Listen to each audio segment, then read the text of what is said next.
Buonasera a tutti, ma è un momento importante, celebriamo un'occasione importante ed è l'occasione per sottolineare due cose, voglio essere molto rapido. La prima è che ci troviamo davanti a un'eccellenza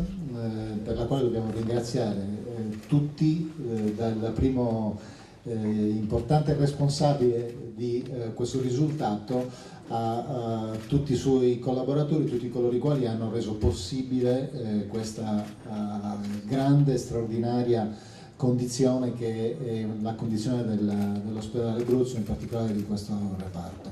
C'è però un secondo aspetto, è stato citato da Tonino Garau, che voglio richiamare, è quello legato all'altro primato che accompagna il primo, ovvero sia ed è un primato della Sardegna, ovunque la Sardegna si pone ai primi posti sul livello nazionale. La generosità dei sardi, cioè la possibilità di arrivare a questo risultato grazie al fatto che ci sono molti sardi che hanno dato la loro disponibilità e grazie a questa disponibilità questo reparto ha potuto svolgere questo importante percorso e molte vite umane sono state salvate. Allora il pensiero ovviamente non può non andare a coloro i quali sono stati protagonisti di questo grandissimo gesto d'amore e il pensiero va alle loro famiglie, ai loro familiari che hanno reso possibile questa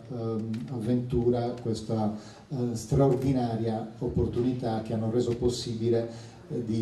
la salvezza di tante vite umane e hanno reso possibile con un gesto d'amore straordinario. Grazie a tutti quanti, veramente con tutto il cuore.